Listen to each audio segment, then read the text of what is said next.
नमस्कार, मैं हूं आपके साथ सोनम राम। की शुरुआत करेंगे। मुंगेली जिले के लोरमी वन परिक्षेत्र के अंतर्गत ग्राम कंचनपुर में एक तेंदुए का शव मिलने से क्षेत्र में हड़कंप मच गया है। तेंदुए की मौत किन परिस्थितियों में हुई है, इसका खुलासा अभी नहीं हो पाया है। घटना की जानकारी मिलते ही वन विभाग की टीम मौके पर पहुंची और शव को कब्जे में लेकर जांच शुरू कर दी। स्थानीय ग्रामीणों के अनुसार तेंदुए का शव गांव के समीप देखा गया है, जिसके बाद तत्काल वन विभाग को सूचना दी गई है। वन अमले ने घटनास्थल का निरीक्षण कर आवश्यक साक्ष्य जुटाए हैं। तेंदुए की मौत के कारणों का पता लगाने के लिए पोस्टमार्टम कराया जा रहा है। ग्रामीणों का कहना है कि क्षेत्र में वन जीवों की गतिविधियां लगातार देखी जा रही है। ऐसे में तेंदुए की मौत की चिंता का विषय बन गया है। वन विभाग के अधिकारियों का कहना है कि पोस्टमार्टम रिपोर्ट आने के बाद ही मौत के वास्तविक कारणों का खुलासा हो सकेगा। फिलहाल मामले की हर पहलू से जांच की जा रही है।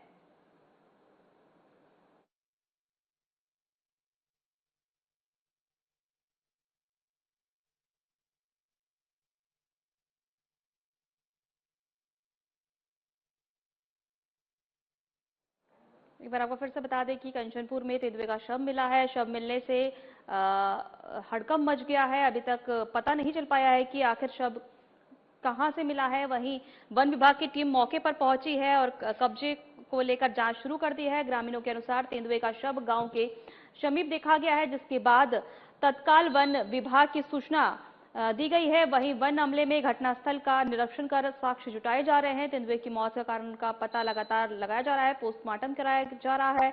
ग्रामीणों का कहना है कि क्षेत्र में वन जीवों की गतिविधियां लगातार देखी जा रही है। ऐसे में तेंदुए की मौत चिंता का विषय बन गया है। वन विभाग के अधिकारियों का कहना है कि पोस्टमार्टम रिपोर्ट आने के बाद ही मौत के वास्तविक कारणों का खुलासा हो सकेगा। वहीं फिलहाल मामले की हर पहलू से जांच की जा रही है।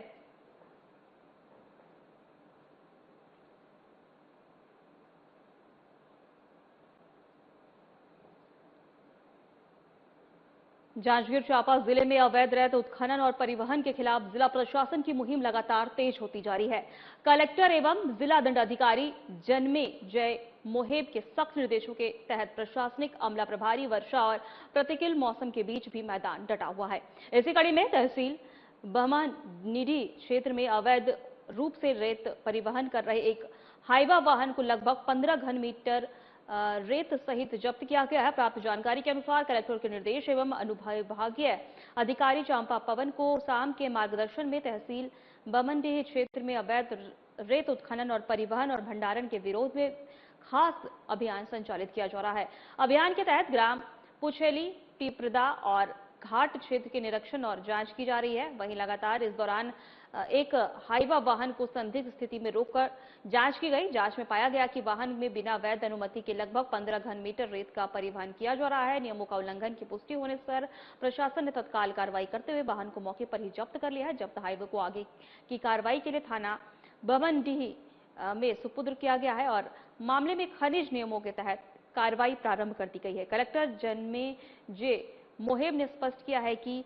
जिले के अवैध रेत उत्खनन और परिवहन और भंडारण किसी भी कीमत पर बर्दाश्त नहीं किया जाएगा। उन्होंने संबंधित अधिकारियों को नियमित निगरानी रखने तथा शिकायत प्राप्त होते ही त्वरित कार्रवाई सुनिश्चित करने के निर्देश दिए हैं।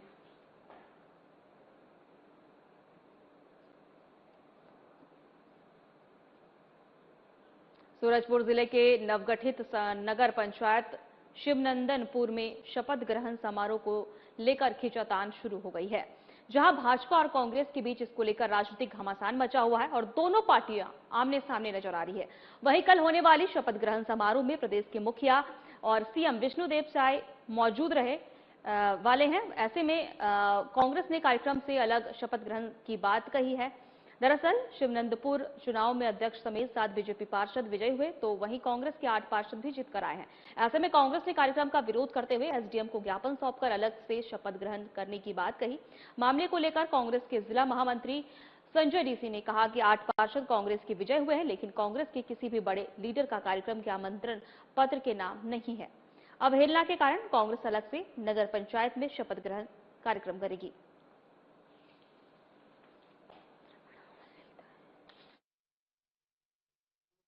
शिवनंदनपुर नगर पंचायत में कल शपथ ग्रहण होना है। इस शपथ ग्रहण समारोह में जहां भाजपा के तमाम लीडर्स को बुलाया गया है, आमंत्रित किया गया है, वहीं कांग्रेस के हमारे जो क्षेत्र के सीनियर लीडर्स हैं उन लोगों को जानबूझकर अनदेखा किया गया है और उन्हें आमंत्रित नहीं किया गया है। जिसको देखते हुए हम लोगों ने ये फैसला किया है।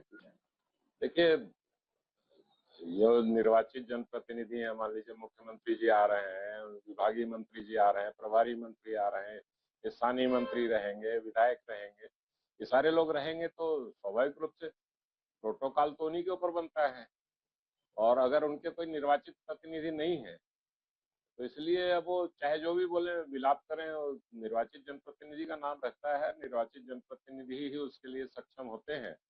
और प्रोटोकॉल का नियम है, शासकीय नियम है, नियम के अनुसार हो रही है शपथ ग्रहण। उन लोगों को अब अलग शपथ ग्रहण लेना है तो ले, उसकी कोई वो बात नहीं है, लेकिन जो नियम है, सरकार नियम से चल रही है और नियम से उन्होंने तय किया है और नियम से ही होगा। वक्त हो चला है छोटे से ब्रेक का।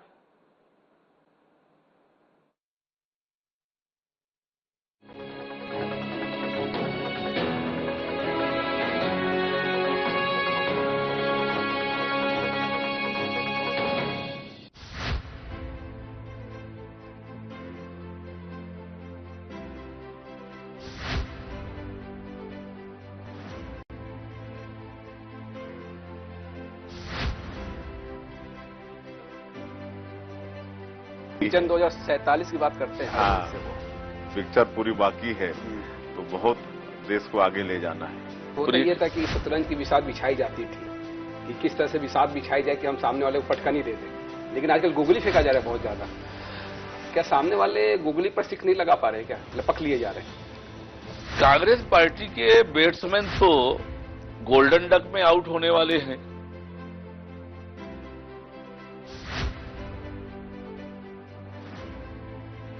दर्शकों के लिए कुछ लाइनें जो आप बता सके, कह सके। चल संगी जुर मिल कमा बोरे करम खुल गे, पथरा मां पानी ओगराबो, धरती में सोना उपजाबो।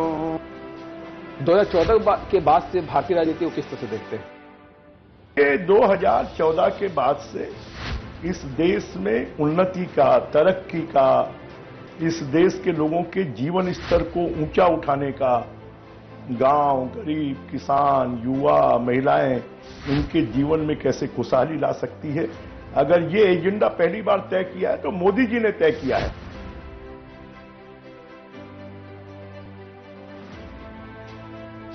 से काम होना चाहिए था जो नहीं हो पाया। नहीं, देखिए सभी ने काम किया है, मैं बिल्कुल ही नहीं कह रहा हूं कि किसी ने काम नहीं किया है। हाँ, विगत सरकार ने भी कुछ किया है, परंतु कॉम्प्रोमाइज रही काफी चीजों पर, यह भी सच है। आयुष्मान में जो अभी अनियमितताएं बढ़ती जा रही है निजी हॉस्पिटलों के द्वारा। आपने बहुत बढ़िया किया है प्रश्न पूछकर जी। मेरी इससे भावनाएं भी जुड़ी हुई हैं, क्योंकि मैं एक ऐसे क्षेत्र से आता हूं जहां लोगों को बीमार होने के बाद छोटे छोटे टेबलेट्स के लिए मुर्गियां बेचते देखा हूं। कि सत्ता रहे तो संगठन का काम बहुत राह आसान हो जाता है या चुनौतियां और बढ़ जाती है? नहीं, संतुलन, बेहतर संतुलन के साथ सब काम कर रहे हैं। देखिए, ये कहने को एक वो बन गया है कि सत्ता और संगठन, वरना सत्ता में कौन है बताइए ना। विष्णुदेव साई जी मुख्यमंत्री जी हैं, लगातार अध्यक्ष रहे हैं। महतारी वंदन योजना से मंत्री जी आपने किस तरह का बदलाव देखा महिलाओं के बीच? सबसे पहले तो विशेष साधना न्यूज़ को बहुत बहुत धन्यवाद देना चाहूँगी कि आज मुझे लगता है इस तरह से पहली बार आपसे फेस टू फेस हो रहा है। और दूसरी बात ये है कि हमारे लिए नहीं, ये तो छत्तीसगढ़ में भारतीय जनता पार्टी की सरकार बनाने में महत्वपूर्ण भूमिका निभाई है महतारी वंदन योजना।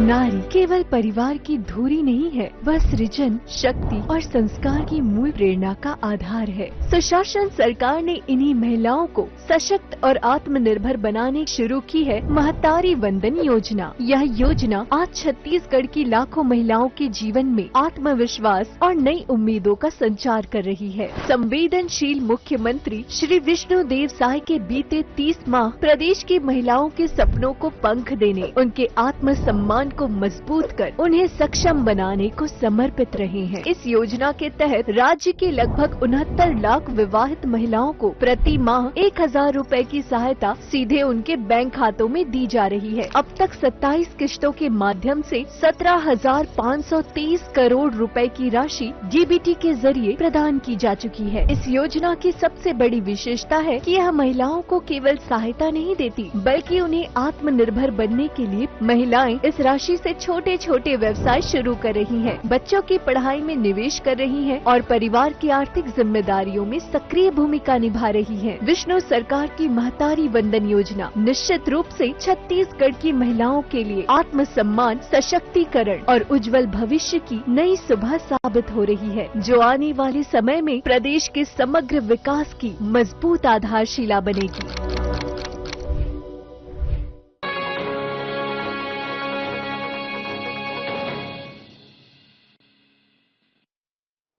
ब्रेक के बाद आपका स्वागत है। खबरों में आगे बढ़ेंगे। बलरामपुर में नए शिक्षा सत्र की शुरुआत के साथ ही स्कूलों की व्यवस्थाओं और शिक्षा की गुणवत्ता को लेकर जिला प्रशासन सक्रिय नजर आया।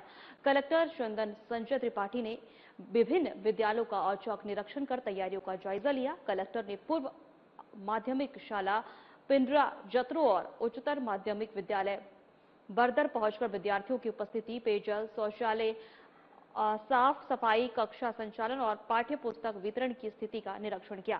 इस दौरान उन्होंने विद्यार्थियों से संवाद कर उनके लक्ष्य, सपनों और रुचियों के बारे में जानकारी ली और उन्हें अनुशासन और नियमित अध्ययन के जरिए अपने लक्ष्य हासिल करने के लिए प्रेरित किया।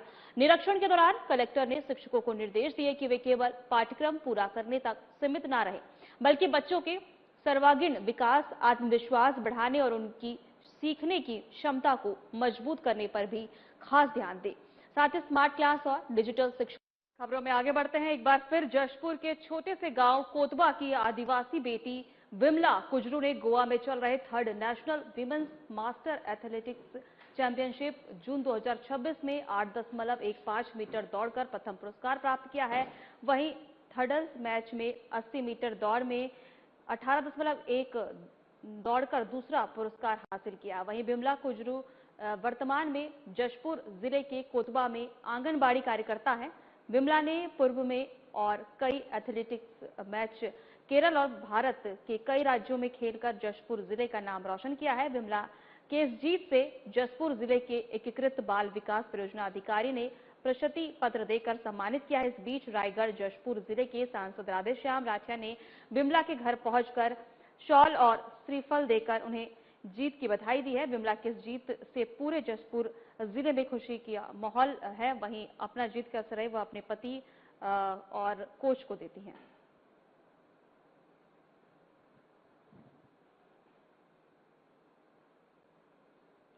आगामी मुहर्रम पर्व को लेकर मुस्लिम समाज ने छत्तीसगढ़ वक्फ बोर्ड ने एक बड़ा फैसला लिया है, जिसके तहत डोंगरगढ़ सुन्नी मुस्लिम समाज ने मुहर्रम के दौरान निकाले जाने वाले जुलूस में शेर नाच और डीजे धमाल पर पूर्ण प्रतिबंध का निर्णय लिया है। मुस्लिम समाज के लोगों ने एसडीएम को दिए ज्ञापन में स्पष्ट कहा है कि मुहर्रम गम का महीना है।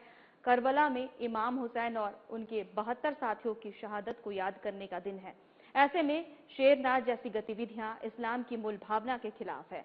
वहीं सनद रहे इस प्रकार की मांग पहले भी ईमान ऑर्गेनाइजेशन राष्ट्रीय एवं प्रदेश अध्यक्ष हामिद अंसारी, इंजीनियर नागपुर एवं शोएब रजा बालाघाट के नेतृत्व में जोरदार प्रदर्शन कर आवाज उठती रही है, जिसमें राजनांदगांव जिले का नेतृत्व संभाग जिला संयोजक जफर अली अकील भाई कर चुके हैं। वहीं ज्ञापन में मांग की गई है कि मुहर्रम के जुलूस में डीजे, ढोल, ताशा के साथ साथ शेर नाच पर भी प्रशासन द्वारा पूर्ण प्रतिबंध लगाया जाए। उल्लंघन करने वालों पर सख्त कार्रवाई हो। फारूक अली ने कहा है कि इमाम हुसैन ने सच्चाई के लिए कुर्बानी दी थी। मुहर्रम का मकसद उनकी याद में मातम मनाना है, न कि नाच गान करना। कुछ युवा दिखावे के लिए शेर नाच करते हैं, जिससे समाज की बदनामी होती है और हम चाहते हैं कि मुहर्रम पूरी सादगी और अकीकत के साथ मने।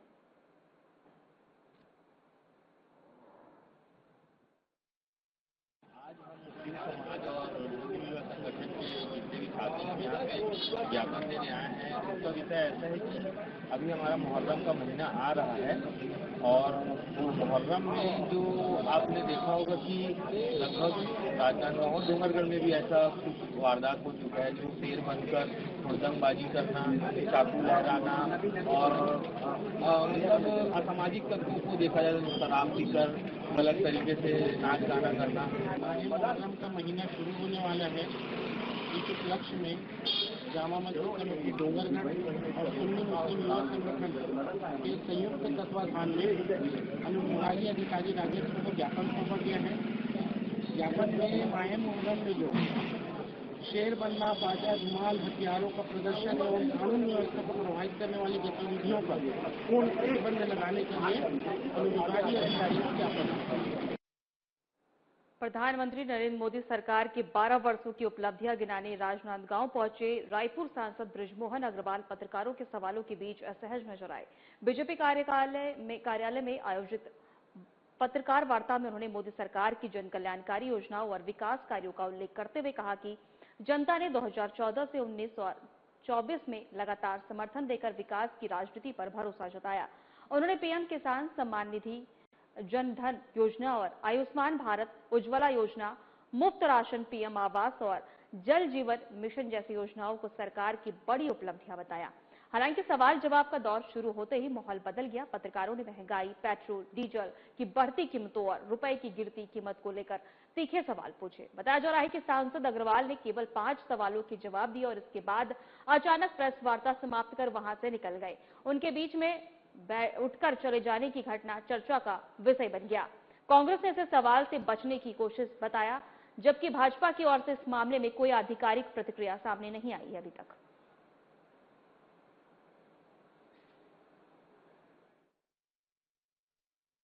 आज प्रेस वार्ता रखे हैं, क्या है ऐसा क्या है?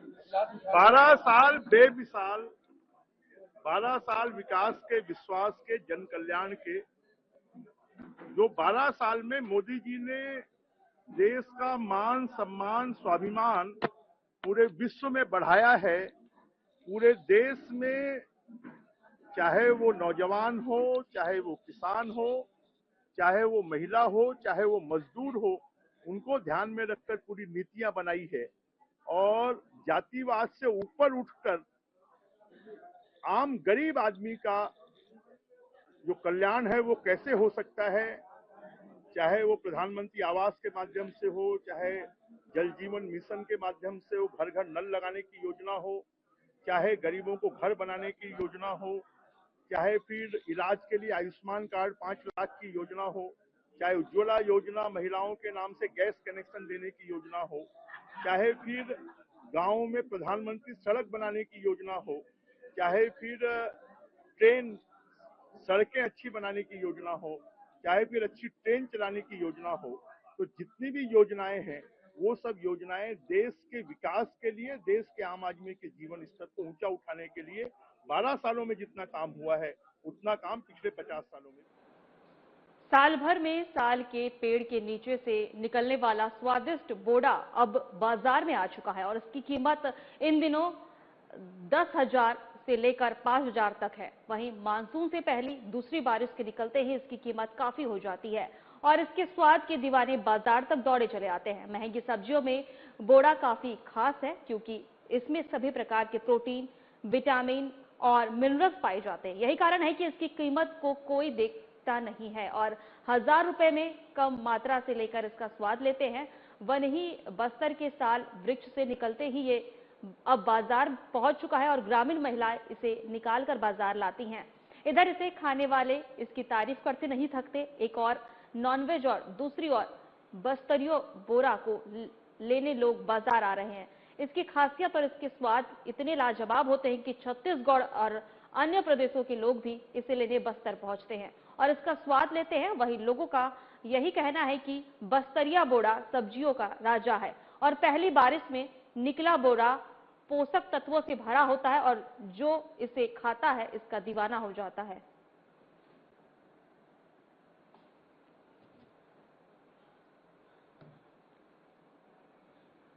जैसे ही मौसम बदलता है, मानसून आने ही वाला रहता है, तो यहाँ का जो पारंपरिक आहार है बोड़ा, लोग उत्सुकता से उसका इंतजार करते हैं। ये आदिवासी अंचल का सबसे मशहूर सब्जी के रूप में देखा जाता है। और ये जमीन के अंदर जो साल वृक्ष रहता है उसके नीचे रहता है। जब हल्का बारिश होता है, जमीन पूरी गर्म हो जाती है, तो वो जमीन के एकदम सतह के ही पास ही वो अपने जो साल वृक्ष के नीचे रहते हैं, तो उसको नीचे चाकू से उसको धीरे से निकालते हैं। गोल गोल आलू छोटे आलू की तरह होता है, गूदादार होता है, स्वादिष्ट होता है, उसका एक जमीन की खुशबू है। लेकिन उसका इतना डिमांड है, वो जो 15 दिन मानसून के पहले दौर का जो बोड़ा होता है उसका एक अलग स्वाद है। चूंकि ये मौसमी है और साल में एक बार मिलता है, इसलिए इसका एक रेट भी बढ़ जाता है और उसकी वजह से लोग इसको खाने में दिलचस्पी लेते हैं। नॉनवेज भी फैले, जब ये बनता है ना तो आप एक तरफ नॉनवेज रख दीजिए। दूसरी चीज, बस्तर में सबसे ज्यादा अगर फेमस है तो यहाँ का आमट। तो आमट में अगर बोड़ा और बास्ता चना डाल दिया जाए तो उसका टेस्ट और दुगुना हो जाता है। बस्तर में एक्चुअल में बरसात में ही ये बोड़ा होता है, सीजनेबल होता है और इसका जो प्रोडक्शन है इसी बरसात के पहली बारिश में ही ये साल के वनों के नीचे होता है और इसका जो स्वाद है बेमिसाल है। इसके आगे तो क्या है, चिकन मटन सब फेल है और इसीलिए बस्तरवासी इसका इंतजार बरसात के दिनों में बहुत बेसब्री से करते हैं और जैसे ही बाजार पे आता है। फिलहाल हमारे खास बुलेटिन में इतना ही। नमस्कार।